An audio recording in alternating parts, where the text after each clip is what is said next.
Welcome into the Paul Farrington Show. Paul, joined by Robert Ziggy Ziegler at the University of Virginia and Zach Bloomquist, the best executive producer in the game. Jack will be back with us for the Thursday show. He has a late coaching game today, so hopefully his baseball team is winning. I believe that they were mercied 10-0 in the last game against the powerhouse. So we all know Coach Weinberger. He's definitely trying to come back out and prove a point. So good luck to Jack there. We have a really fun show today. We're going over the rookie quarterbacks. Rookie mini camps were just held. So a bunch of news coming out. It's always a fun time of year when you have all the hype around the young draft picks and everyone looks good, we said. Everyone's in the best shape of their life, throwing the best. Not everyone looks good. We'll get to that, but there's been some tough news coming out of a couple of teams you'll want to stick around for. So this is the time of year where everyone's talking about the young draft picks, and it only gets better as we go on through the summer. But we'll have that for today. Please remember to like, comment, and subscribe to our channel. We're chasing down around 13 to 15,000 subscribers, hopefully by the start of the season. We thank everyone who's been listening so far. You can become a member as well if you go to our homepage, our channel's homepage, and click join right next to the show logo. If you're on your phone, go to the homepage, and on the bottom right of Google Chrome, you could click the three dots and hit request desktop version.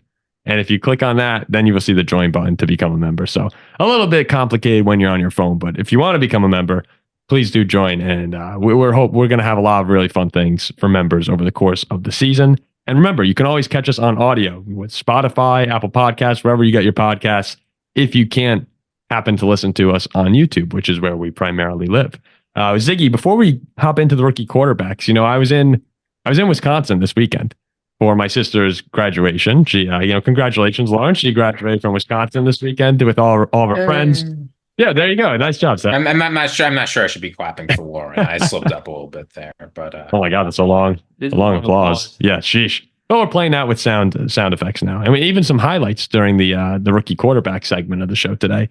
But I'm going around Wisconsin, and I don't think I would have survived at Wisconsin-Madison, Ziggy. I was there I've been there twice now, and I've just had way too much fun than the regular person should have. You could hear in my voice, I'm a little sick from the weekend. It's just what a fun campus. It was unbelievable. Well, you're not helping the closet Packer fan allegations by talking about how much fun you had in Wisconsin. No, I'm very vocal about it. I love Quick Trip. I love Culver's. Everything about Wisconsin being, me and you are sort of Midwest guys to a degree. You love everything about Wisconsin. I love almost everything about Wisconsin. I was traveling. I did have a layover in Minnesota on the way over to Wisconsin, and I mean, the sun's a little brighter there. The air's a little fresher. There's just a little bit of a pip in your step when you're in that great state. With that said, the first shirts that I see, the first Vikings paraphernalia that I see walking off the airplane are shirts that say "someday" in Vikings font. And disappointed since 1961. I tweeted out, we branded heartbreak the Vikings. It's so funny that you get off in Wisconsin and Milwaukee, and it's just cheese heads and jerseys and Super Bowl memories. And in Minnesota, it's like one day we'll get there. We're like, we know we suck, but one day we'll get there. And this is what's great about that shirt, right? Is you can sell it to Packers fans who want to make fun of the Vikings and Vikings fans who are resigned to their fate. So you got two markets there, not just one. We'll definitely have a Viking shirt coming out along the lines of cautiously optimistic or whatever sort of sad T-shirt we could think of. But I always enjoy going to Minnesota and Wisconsin. The Midwest is awesome. So it was a fun trip out there. JB10s, for anyone listening. I know I think most Wisconsin people think it's a pretty horrible bar, but all I know is it's really cheap and I could buy rounds for my sister and all her friends without getting buried. So JB10s, Jordans, that's the place to go. Maybe we'll do a live show there for Vikings Packers at JB10s. All right, let's dive into these rookie QBs here. It's happening in Chicago, Ziggy. For all the Bears fans out there, Caleb Williams is at the facilities. He's slinging it around. He's having fun. And everybody is singing his praises. Matt Eberflus said, no conversation at all. He's the starter. This is the moment that Bears fans have been waiting for now since Sid Luckman hung it up in 1950. You finally have your guy here. And when I think about Chicago, we know a lot of Chicago people from our time in college, a lot of Chicago sports fans. It's a great sports city. You have Michael Jordan, you have Connor Bedard and the Blackhawks, or the wonder kid now, over in the hockey world in Chicago. The Cubs are one of the most iconic franchises. White Sox, they exist, but this is a great sports city. And we experienced it firsthand when we went to the Vikings-Bears game and the Bears were rolling. Football does dominate that city, though, when the Bears are humming. There's nothing really like it in Chicago when the Bears are good. That city just has a little bit extra energy to it. And this is the most I've seen it now since that Mitch Trubisky, 13-3 year that they had. Yeah. It kind of came out of nowhere. Khalil Mack and the defense were going crazy, but it's just there's something else to it in Chicago when the football and when the Bears are playing well and when there's anticipation. And this is the time now. It's everything that you've been waiting for. And Caleb Williams has been exactly what you want if you're a Bears fan so far. He's buying into the culture, it seems. He's having fun in the media. He's going, the Bears after everything. Like I know that he gets ripped on a lot because he's eccentric. He paints his nails. He'll cry after losing a big game. Like he has these things that people critique him for. But in my mind, and whenever you look at the people who matter, the coaches, his teammates, scouts, they say fierce competitor, someone who is beloved by everyone in the locker room. So I think that this is just everything I've seen from Caleb, even though it's just rookie minicamp, looks good, sounds good. I'd be so pumped up if I were a Bears fan. Yeah, I mean, you have to like what you're hearing, right? Because here's the fact. I'm sorry to say as Bears fans, but next year will be tough. Mm-hmm. I'm not saying they're only going to win a couple of games. Who knows what's going to happen, but there will be a lot of adversity. And you can see with the media coming in and the expectations and fans getting really excited. That first loss, which will come next year, they are not going to be the Dolphins. It will sting. The second loss is going to sting. The third loss is going to sting. The fourth loss, you're going to lose a lot of games next year. Even if you make the playoffs, right? Say you win 10 games, that means you lost 6 or 7. So hearing Caleb Williams go out there and people are describing him, it's not how talented he is. We already know that. We know he can throw the ball. We know he's mobile. We know he can connect with receivers. But it's competitive, hardworking, a guy who really wants to be there. Yep. It doesn't feel like it was all that long ago. Everyone was wondering if Caleb Williams didn't want to be in Chicago. You can't watch one press conference of this guy and think he doesn't want to be there and wants to be the guy to turn this franchise around. So the fact that he's committed and hardworking and competitive, that's going to serve him well whenever things go wrong next season. Well, it's easy to love Chicago in the spring and summer when it's beautiful outside and you don't have losses on your record. We'll see what happens when you turn into October, November football. I think it's going to be fine. But, we've been around that area in the wintertime. It gets cold. It gets snowy. Losses are piling up. You never know. Things can turn quickly, but winning does cure all. And we expect the Bears to do a lot of winning. Zach, could you throw on? Let's see these highlights work. We have some highlights of Caleb Williams from practice. We got to see if it works. Is it going? Yeah, it's up. All right, look at that. We have highlights on the show right now. But one thing that stuck out to me that Caleb Williams said, Ziggy, he said, to be a leader, you need to learn how to follow first. And think about how Caleb Williams coming into this situation. He's the number 1 overall pick, a generational prospect that people are super excited for good reason. I'm happy that he's kind of taken a backseat, it sounds like, at least vocally to the public of, okay, you know what? Earn my dues. Like I have to earn my dues before I get the team handed over to me, even though that'll happen very quickly. But I do think in the NFL, there's a certain level of respect you have to pay to veterans. I'm happy that he's not just coming in and completely asserting himself as in charge of the team. He's like, okay, let me learn how to lead here, gain respect of everyone. And look at CJ Stroud. He was captain by, voted captain. So is Will Anderson as rookies, which you don't see often. But those guys earned it. They came in and they said the right things, set an example, and look where the Texans are now. I think Caleb Williams, I like that he was doing things like that as well. Yeah, and if you look at the news that's been coming out, some of the things people are talking to, he's been very coachable. There's a tidbit that's sort of been circulating social media about how on a rollout drill, he kept missing the pass. But then Kerry Joseph stepped in, the quarterback's coach for the Bears, and showed him how to do it. Mm-hmm. And immediately Caleb Williams started doing it the right way, connecting every throw.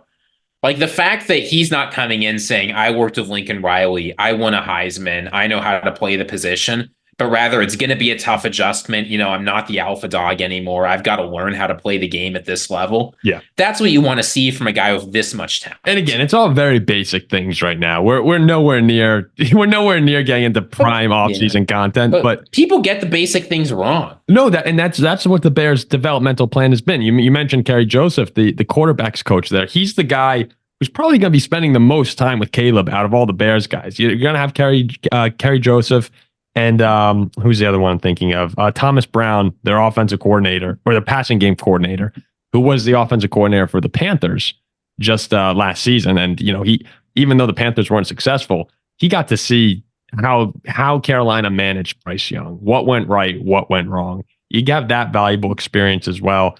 They're going to be handling the daily details with Caleb Williams. Then you're going to have, Shane Waldron, the offensive coordinator. He's kind of taking that broader approach of, okay, how do we maximize the strengths of Caleb to the offense? How do we tailor that to Caleb? Like, that's their whole developmental plan. And right now it's simple stuff. It's footwork. It's cadence. It's learning to run an NFL offense, basic things like that. And that's why you see, the highlights we just played. Nothing crazy, just go routes. But Caleb, from everything we've heard, came into rookie minicamp. I think they said light years ahead was the quote of where they expected him to be. He's been working on some Bears specific cadence and footwork drills for over a month now. And they're in a great spot. So I think it's awesome. Again, nothing crazy with this show that we're going to have today. We're going to be talking up a lot of the rookies, maybe not all of them, but we'll be talking up the rookies.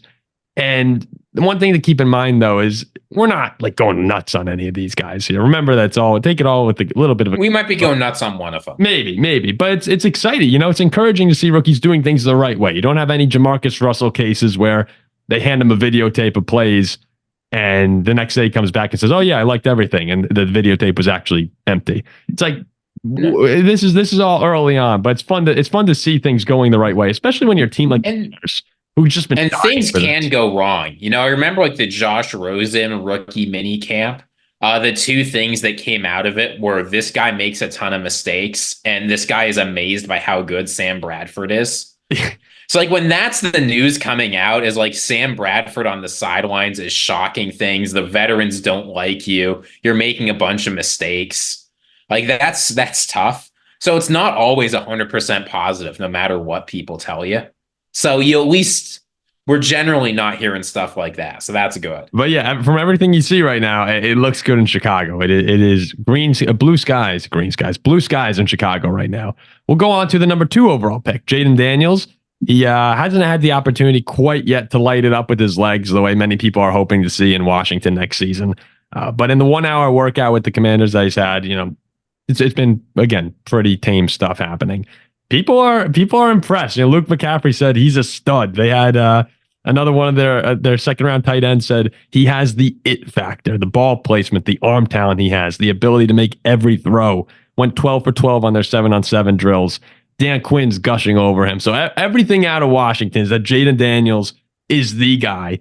And when you look up and down their depth chart, there are certain situations like Caleb, and I think Jayden will fit into that, where he's expected to be the starter week 1.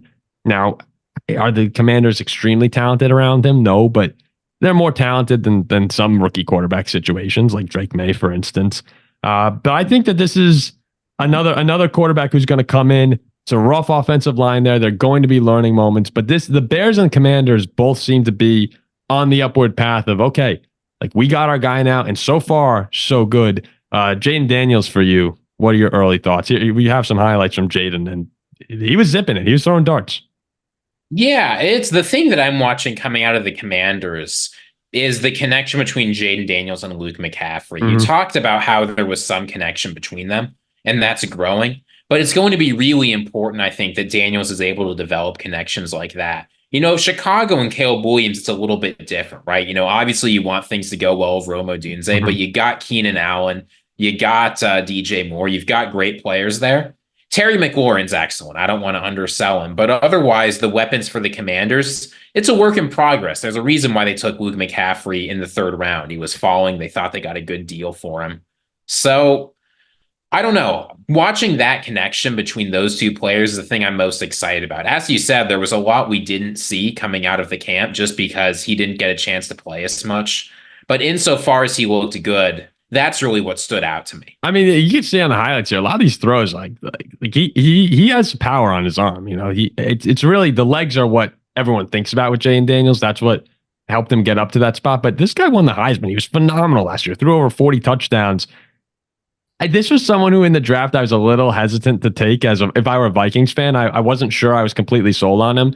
But the more and more that I learn about Jayden Daniels, the person and the player from everyone, it does sound like this is a situation where as long as he stays healthy, which is a question because he's very thin, but as long as he stays healthy, you know, I think that he could have success. I think my boss picked Colin picked the Commanders to win the NFC East, which is a little out of line for me. I think that's a little too much, but there are expectations that Daniels is going to come in and be the guy for a team that, you know, has had so many problems over the past few years. Can you see the Commanders? Can you see them making a run at the East, or does that just sound ridiculous to you? I'm not going to say what I'm thinking right now for your sake, but no. I'm not fishing for any big take from you. I just want no, absolutely not. I think the Commanders are going to finish fourth in the East. Me too. So I will say good news for Commanders fans. Jayden Daniels was very close to getting a lifetime ban from the NFL that fortunately he has avoided. Did you see I don't know if you folks saw this, but he put a $10,000 bet with Malik Neighbors on who would win Offensive Rookie of the Year. Oh, yeah, I did. And gambling between NFL players is treated the same way as placing a bet in an NFL sports book. So they had to call that off pretty quickly, and it was kind of funny. Well, Neighbors publicly if that kept going. Yeah, Neighbors in an interview told, I can't remember who he was talking to. It might have been Keyshawn John. I can't remember who it was.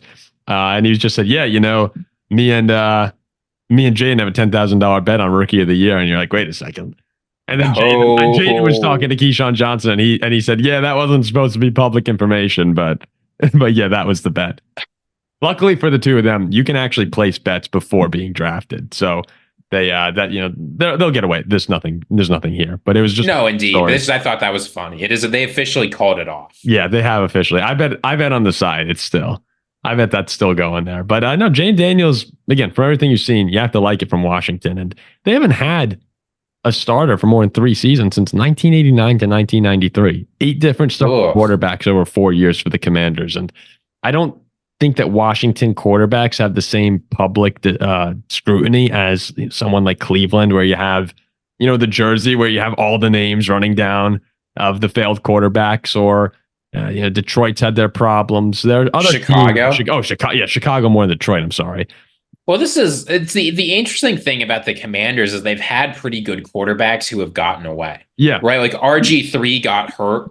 Miserable. Kirk Cousins, they let walk. Miserable. Yep. Heineke was never really all that good. Well, the thing is, though, they got to the playoffs. You know, like they've had a couple teams. Heineke got to the playoffs. I'm not putting him in the same tier as Kirk or RG3, but like they've had quarterbacks have good enough seasons where you say, oh, okay, like they might have a shot here, and not to go to the Super Bowl, but to be competitive in the playoffs and to get there is an accomplishment. Whereas, you know, the Bears are throwing interceptions all over the field. The Browns really have only had Baker have a good season, but the Commanders have had, again, eight different quarterbacks over 4 years. That's horrendous. So this is finally, there's a lot of pressure on Jayden Daniels to come into a franchise that, between, you know, ownership, the name, the team stinking, there is pressure to be good immediately. And it sounds so far like he's answering all expectations. And Dan Quinn's a great head coach as well. I think, did you see the shirt he wore? Yeah. Yeah, this is Roger Goodell is going to have to step into that one. Yeah, I'm not convinced. There's always weird things going on in Washington. It seems like this ownership, though maybe a little bit less bad, may not be much less. Well, no, the ownership came out, and so Dan Quinn wore a shirt with the Commanders logo or the W, and then attached to the left side of the W was like the Redskins feather, right? That usually come down from the head. So he did it unprompted and unknown to basically everyone. The ownership came out though and said that they weren't changing the logo or anything like that. People are talking about whether but someone made that shirt. Someone made that shirt, Quinn. And now they have to go back and it's going to be a headache for Washington. But it's kind of a bizarre move from Dan Quinn to do that, a couple months into the job, just have media attention like that. But it is what it is at the end of the day. Yeah. I think he's a very good coach who should have success. So, you have to hope if you're Washington, man, at this point.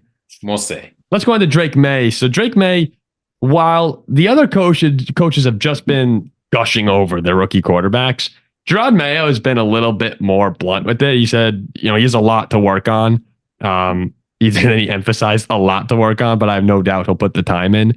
So Drake Maye, there are all the reports coming out, and even Patriots media has actually been, less adored. They're saying, yeah, he was fine. Like, this is exactly what we thought he would be. He's someone who comes in and has all these physical tools to be the next Josh Allen type of player, hopefully. But right now, he's a project. He has great arm strength, but his accuracy is inconsistent at times. And so Drake Maye, I think he's exactly what the Patriots thought right now. Then no one's disappointed in anything, but they're a little more upfront with, like, this is a good quarterback, but they're building out time to sit Drake Maye. And Jacoby Brissett, I believe, is going to start the season. I'd be surprised if we saw Drake Maye week 1. Would you agree with that? We'll see. This strikes me as being a out of the old Belichick book of, I'm not going to praise the rookies no matter how good they do. Mm-hmm. When was the last time Belichick came out and said, we love what this rookie's doing? He's awesome. Like this just isn't how it works in New England, right? And I know Mayo's his own coach, but there's some cultural continuity there. If you look at what the reporters are saying, as you say, people were a little bit more measured. But overall, people said a lot of the same things, right? He's spending time getting to the teammates. He's working on the book. He's showing up to compete. And I don't know, my opinion on Drake Maye, this has always put me as a little bit of an outsider, but I don't see what makes him such a project compared to a guy like Jayden Daniels or even Caleb Williams.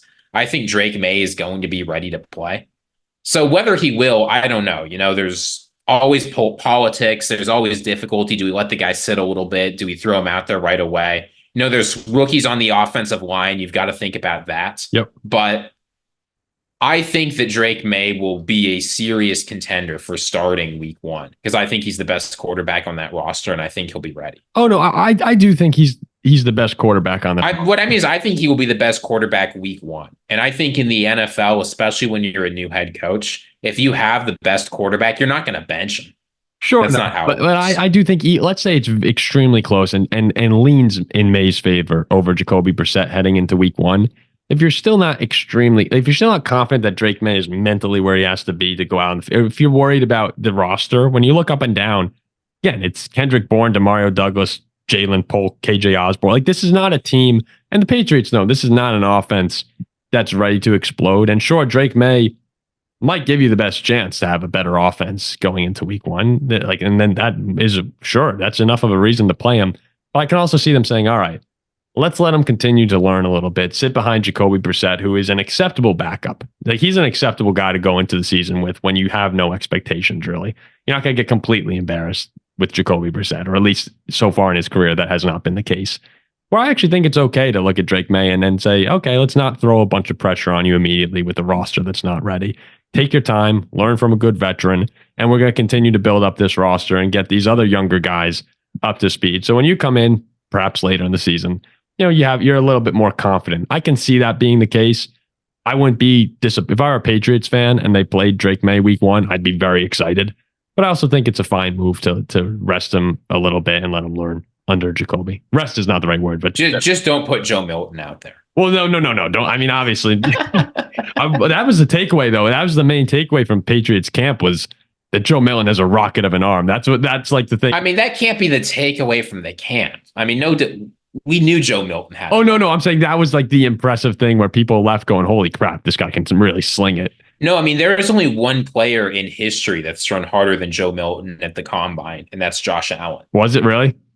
Yeah, in recent years, they only started recording like throw velocity. It takes some tools to that a few years ago. But Joe Milton, he's only been outdone by Josh Allen. He is the strongest arm I've ever seen on a college quarterback. Now he can't throw. He couldn't hit a barn with that arm, but it's a howitzer. So that's the whole thing with him. They said there's too much potential with Joe Milton to not have selected him. Yeah, in the 6th round when you don't have a quarterback. Sure. I mean, you got Alex Van Pelt in there. He was Aaron Rodgers' coach for a good number of years. He just came out of Cleveland. I know Deshaun Watson hasn't been exciting, but they've done a really good job developing quarterbacks in Cleveland the past few years. Yeah. So I think he's a good coach to have there. But I really like the direction that New England's treating this right now, because first off, everyone was concerned whether or not they would actually take Drake Maye. And I think they made the right decision to do that, because we say it more than maybe any show I've ever seen. Like you have to have the quarterback first. Even though the roster's not there, you have to have the quarterback. And again, Eberflus came out and what do you say? No conversation. Caleb starting. Like now, Caleb, even if he's looking horrible in camp, you can't take that back. Yeah, he's starting week 1. Like that's going to happen. And again, he should be fine. But if they came out and said, nope, Drake Maye's the starter, and for a guy who I know you said you don't think that you think he's more ready than a lot of people. But for someone who a lot of people find inconsistencies with, if he's struggling and then you bench him and put in Brissett, now all of a sudden there's more talk. I like this reserved approach of, okay, let's see if he's ready. And if he's lighting it up, like remember Russell Wilson with Seattle? If he's lighting it up in you put him in. Yeah, then of course they're going to play him.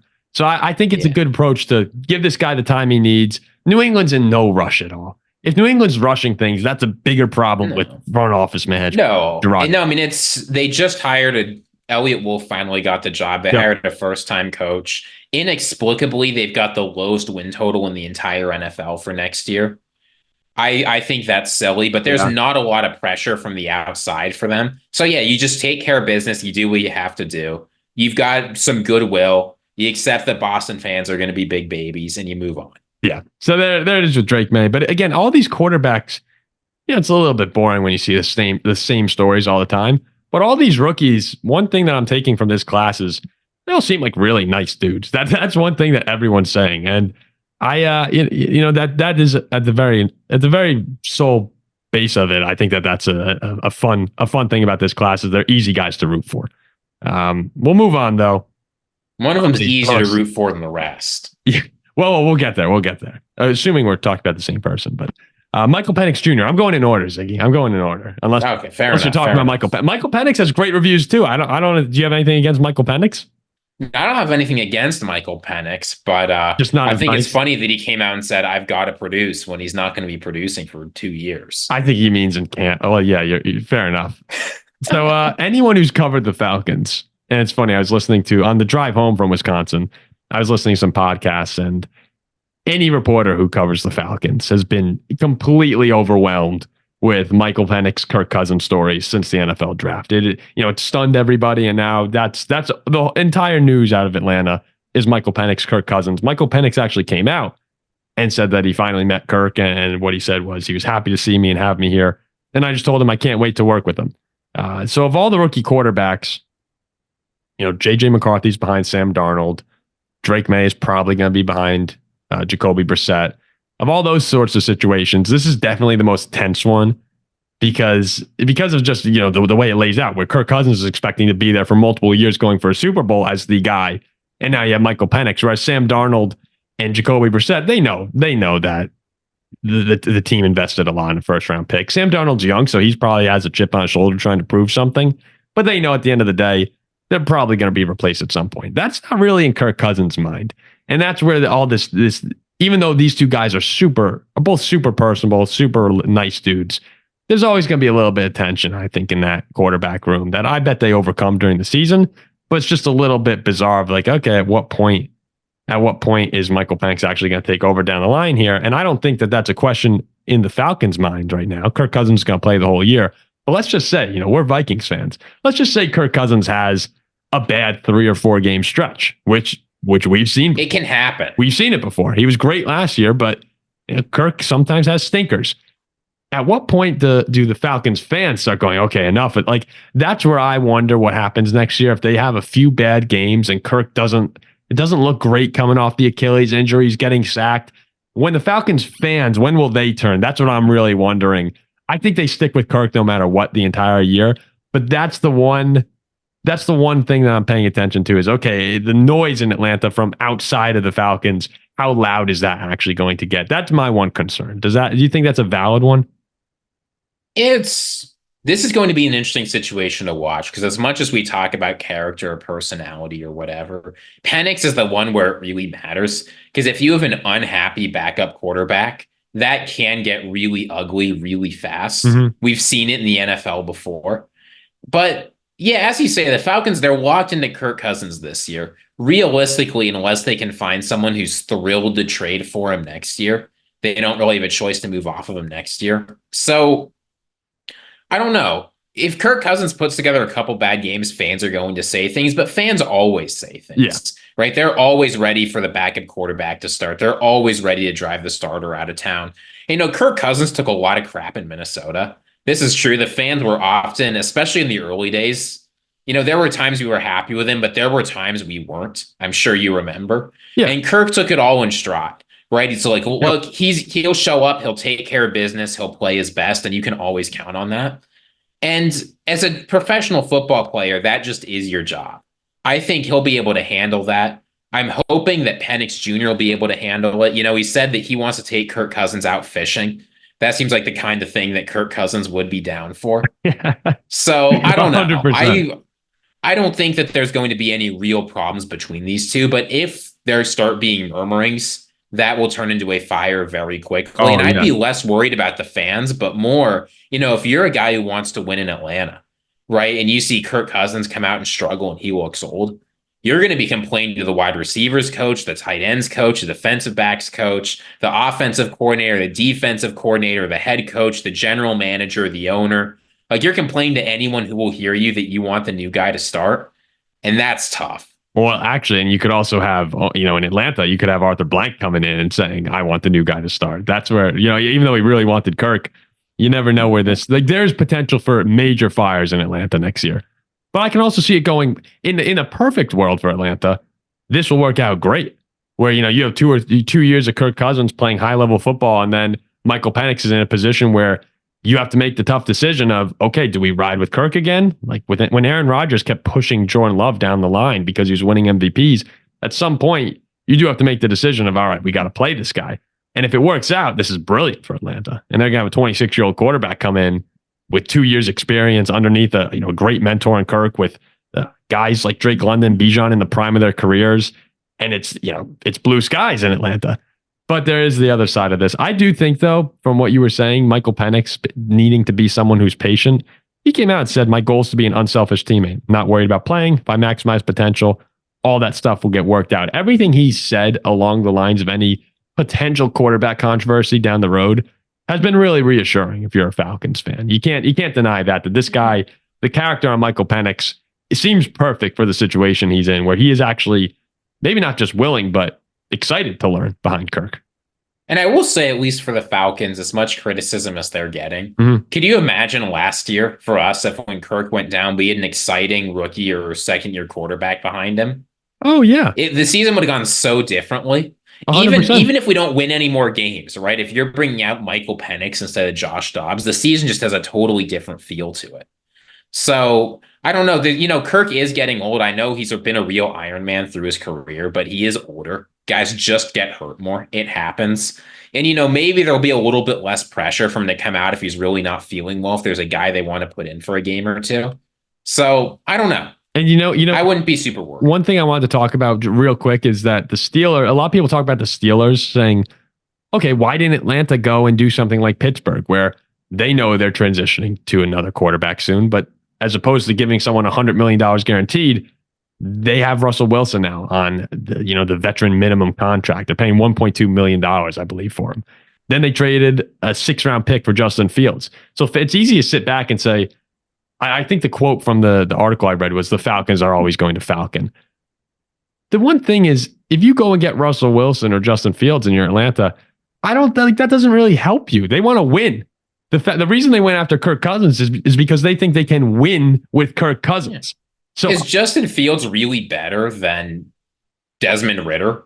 Well, no. That's the whole thing. Is they're saying, if we were going to do this waiting game where we have I don't want to say veteran with Justin Fields, but we do have an experienced player in Fields or someone like Russell Wilson come in, then we draft Penix and it's an easy transition. If you do that, you're just wasting this season. Like, they want to compete and win right now. That's why they got Kirk. Yeah. And plus, I mean, you do have to keep in mind, right? It's easy to sit back and say, we knew for sure that Penix was going to be there.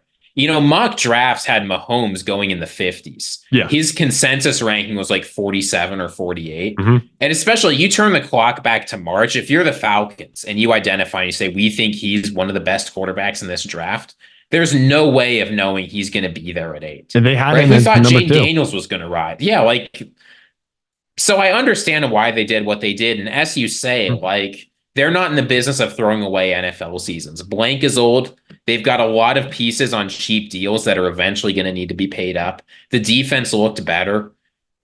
You got to strike while the iron's hot. So I think it at least makes sense. It's going to take good personalities and good coaching to manage the transition. It seems, but it is possible. Yeah. All right, let's move on then to the number 10 pick in the draft, JJ McCarthy. Skull, baby. Skull. I've been monitoring all this stuff, and JJ, it's actually kind of frustrating. I feel like the Vikings media has not been putting out as much on JJ McCarthy as these other teams. If you just do a quick JJ McCarthy or Vikings Google search, there aren't as many highlights or stories coming out as I'd like right now. But one of them that has come out, one video that's been circulating a little bit on Twitter here. You got it up here, Zach. We're getting made fun of by Packers fans because yes, there's a video of JJ McCarthy throwing an errant pass to one of the coaches like 10 feet away. And I saw that, just went, oh my God. We've had some Packers fans in particular, send that video over to us saying like, all right, are you excited for next season? I watched it and went, okay, like obviously I'm not putting much stock into this, but not happy. But no, that's not what you want to see. But no. In all seriousness, everything coming out of Vikings camp, for the most part, has been good on JJ McCarthy. He said when he played out there in his first practice, it didn't feel like his first day. Didn't feel overwhelmed at all. Now, again, I wasn't particularly pleased to see some stories of him making bets with defensive players, whether or not there would be 3 or less or 4 or more incompletions during their final drills for the day, and there wound up being 4 or more incompletions, including a pick 6 that McCarthy threw to the guy he made the bet with. I'm seeing those sorts of stories going like, oh God, I'd rather see him just light it up. But overall, Kevin O'Connell seems to like what he sees so far. He said he's not worried about incompletions and completions at this point. It's all about finding teachable moments. And again, JJ McCarthy is someone I do not expect to start until the middle of the season, unless Sam Darnold gets hurt. I wouldn't even be surprised if we went the entire season without seeing JJ McCarthy take a snap. And I know a lot of people are going to disagree with that, but the Vikings are also not particularly in a rush this year with JJ. Would you agree with that? I don't think they are. JJ McCarthy is he's not a guy you have to throw out there right away. I mean, I don't know. I actually am. I'll say this much. I'm curious to see what Sam Darnold looks like in a couple of games, because my impression of this guy is he sucks. Like, that is just what I believe. But you've got Shanahan, and now great offensive coaches in the NFL seem to think Darnold still got something. It's not common that you see washouts from the Jets get cycled around the NFL by good coaches year after year. So clearly the people who know more about the game than me think this guy's got something, right? So sure, let's see him for a few games and see. But I don't know. I was reading a really interesting article about JJ McCarthy and his time at IMG Academy. I don't know if you heard much about this, but JJ McCarthy, his personality is just football player. Is really? And that's difficult to understand, but it's he had other passions. He liked hockey. He didn't play hockey. He's a football player. He went to IMG Academy to play. It didn't go right. He became depressed. So what did he do? He became even more of a football player. He went to Michigan. It's easy to say things went well now, right? But if you remember that TCU game, things did not always go well there. He was miserable. What did he do? He became more of a football player. The guy has just drowned his entire sense of self in the game of football. People around him sometimes wonder, you'll hear, there were some interesting quotes in this article. People almost wonder if he's got a personality because he's just football. And I don't really know what to make of this, actually. I read this article and I was a little unsettled that this was the guy that we got. But on the other hand, people say the same things about Tom Brady, right? Well, yeah, Tom Brady is just football. I was going to say, as a fan of the Vikings, I look at that and I'm like, all right, let's go. I just wonder, is this guy going to collapse? Is he going to implode? Yeah. Is he going to have a crisis? From a personal standpoint, I'm like, all right, JJ, maybe there are more important things. But As a Viking fan, yeah, I'd love my guy to be completely obsessed with it, as long as it's not ruining it. I don't know what's going to come of this, right? But like the guy loves football. I don't know if he loves football. The guy is football. I bet no one who clicked on this video was anticipating the conversation going into whether or not JJ McCarthy will have a mental breakdown during the 2024 NFL. Well, but it's, you think about this sometimes, right? And it's like a guy who is just football, in certain ways you wonder, is that just as bad as a guy who's not at all about football? No. Literally all this guy is a good thing. It's a good thing. You want someone like that. 100%. I don't know if things go poorly for him in the Vikings, which they might happen. If like his sense of self is challenged because he's not great at quarterback anymore. I mean, if he's not daddy's little quarterback, is he gonna? I don't like that. It sounds like he'll just dive right. No, like you can find this, right? Like the very first description his parents gave him is daddy's little quarterback. Oh, okay. Like his whole life has been building towards this moment, and he is there. And I have no idea what's going to happen, but I'm excited. Oh, no. I have to say the thought of just having a machine at quarterback who doesn't do anything but study and play the game. I don't know. It's like having our own Tom Brady, except maybe less good. There's the maybe better thumbnail. We have our own Tom Brady in some sense. And again, though, it's great for us because we're in a situation where we can afford to be patient. And I actually think we can be competitive while being patient because Darnold, like you said, people keep giving him a chance. There's a reason for that. And a lot of situations he's been in, Carolina was not a great one to succeed in. This is one where you have a great team around you, especially if you're on the offensive side of the ball in Minnesota. You have so many weapons, a great offensive line. I can see Sam Darnold having a lot of success this year. Probably not to the point where there's a controversy whether or not they bring him back for a second season. But the Vikings can afford to say, all right, Sam, let's go. Like in some ways, Sam Darnold has a prove it year to the Vikings as well. Where if Sam Darnold's great, yeah, we could be in a situation where he's young. He's 27. He'll be 28 next year. And no one's really talking about that because no one really expects it. But that's kind of a fun storyline that could develop with the Vikings is if Sam Darnold is playing really good football. Like last year, if you got acceptable quarterback play from the Vikings, they would have been a solid team by the middle, like maybe they're like a third or 3/4 of the way through the year. Like, do you think that's possible at all? I've heard no one talk about this whatsoever. We'll see. It's hard to say right now, honestly, because again, like we just have no idea who this Sam Darnold guy is. But, the Vikings offense, it is built for quarterbacks to succeed in almost every way, right? So, no, it's not impossible. Like Sam Darnold, I think, is penciled in as the week 1 starter.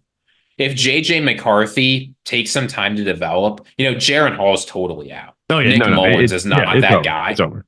But, like, it is not impossible that Sam Darnold takes the job and eventually he's going to walk, but I would not be surprised if he plays himself in like a Baker Mayfield contract next year. Yeah, not at all.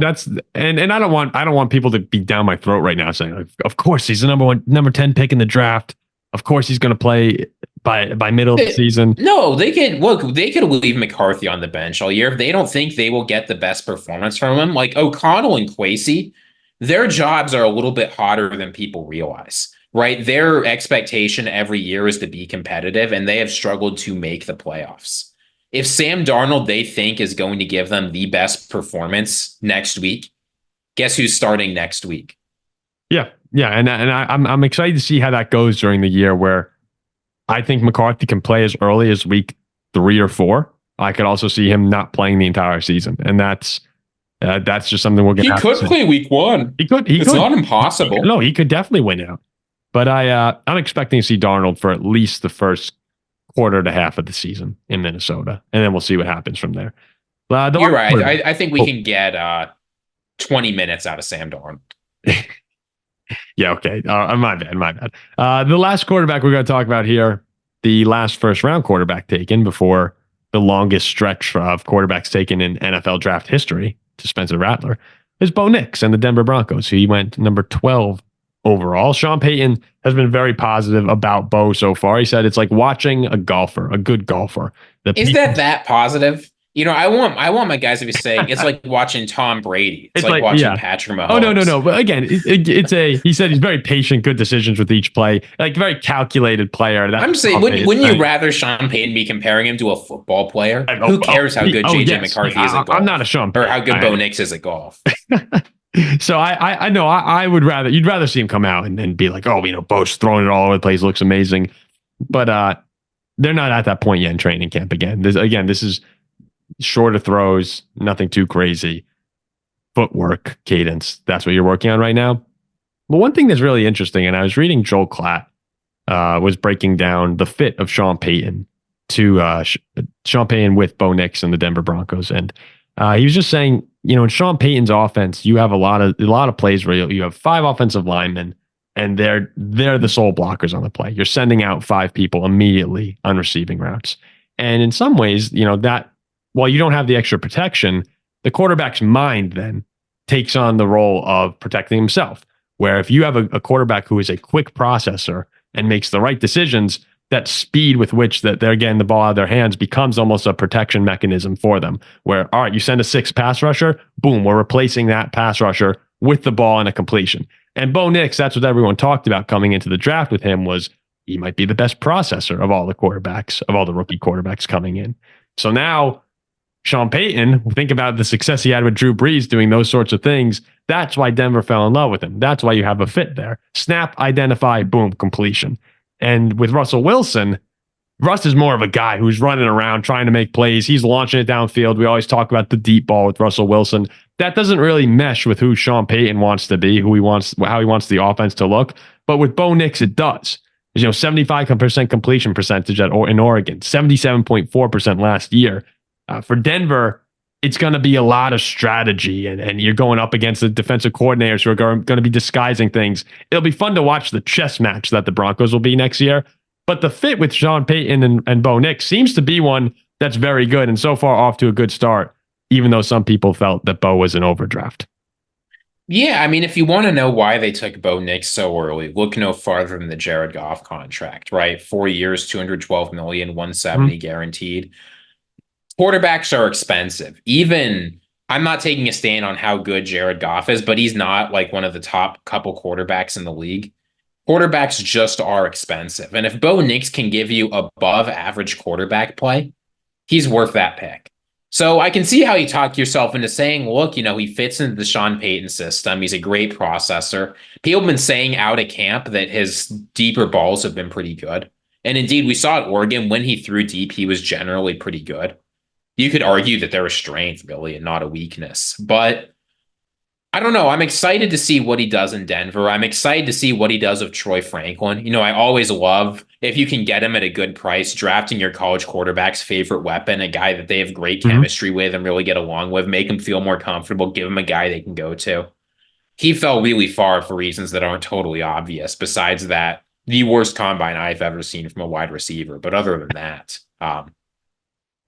no, I mean, I think it makes a lot of sense. And you can say, look, Bo Nix doesn't have the same upside as some of the guys taken before him. And that's true. That's why he was the 6th quarterback in this class.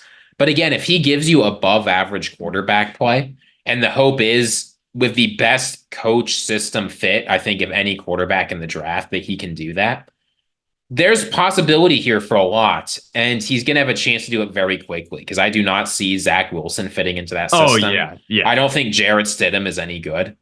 No. When we're talking about, again, which quarterbacks will play immediately, which will not, I see Caleb, Jayden, Bo Nix playing immediately.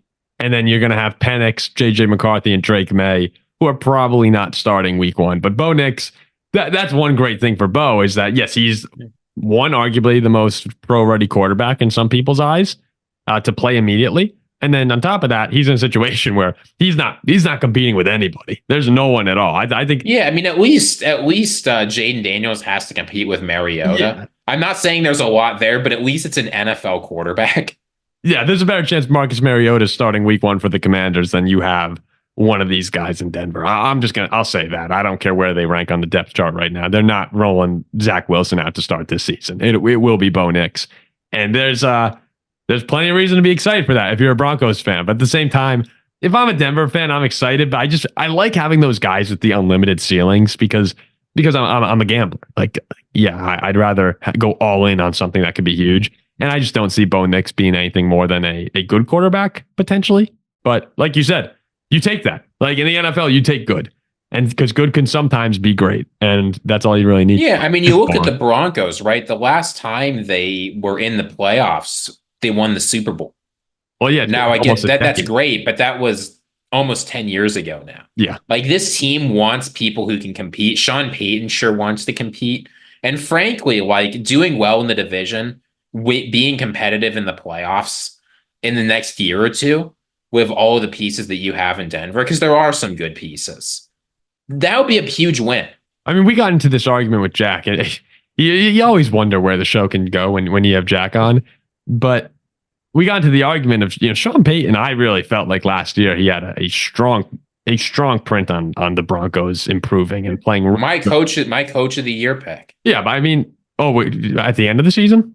No. Okay. He improved. The team did improve a lot around. Oh no, I thought they were so much better than they were under Hackett, and that had a lot to do with Sean Payton. And now that he has a guy that he believes in, and I believe that the Broncos had Nix as one of their higher rated quarterbacks on the board. I can't remember where. The Falcons had Penix at 2. I'm not sure if that's where the Broncos had Bo Nix, but they believed in this guy. Like they liked him more than McCarthy. They liked him more than Penix as well. That we do know. And they're in a spot where they have their guy. And at the end of the day, I can't criticize that too much, because if you have your guy, you got to go after him. That's the way we feel about it, at least. So there you have it. Yeah, I know. I said we. I was gonna say at least I. There you have it. The 6 quarterbacks taken in the first round are all looking pretty good so far at training camp. They all gushing reviews. Great guys. That's what we know about all of them. Well, not all gushing reviews. As we saw, Drake Maye. Mostly who knows? Reviews. Gerard Mayo was still very complimentary of Drake Maye's process. But yeah, they'll all get to the point where if you had to bet right now, you think all of them play outside of Michael Penix in 2024? Probably, right? I mean, and I think there's a non-zero chance Penix plays too. Yeah, I guess I can't ask that question unless if it includes Penix, because you have to think McCarthy will get in at some point. I think all of them will play a game this season. Every single one of them.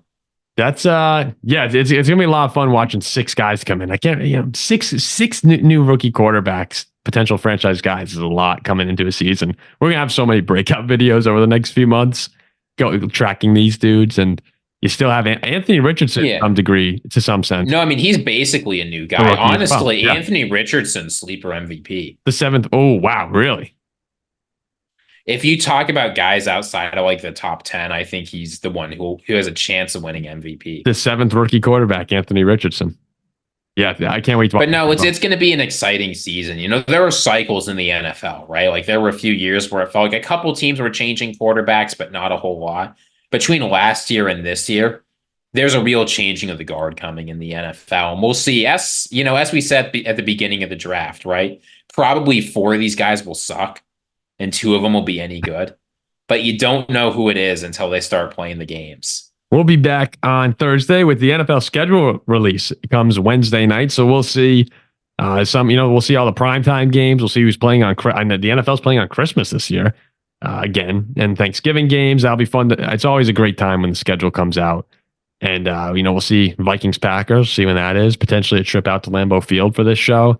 We're thinking about that right now, and probably a mailbag as well. So we'll have a lot more content coming out this week, and. Here's to the Knicks winning later tonight. We need a big win. You mean the Rangers? No, the Knicks. The Knicks. Well, Tuesday. This comes out Tuesday. It's Tuesday. Oh yeah, I forgot it comes out Tuesday. Yeah, remember we're a day ahead. Yeah, we're a day. So yeah, hopefully a big Nova Knicks night. We'll see you later.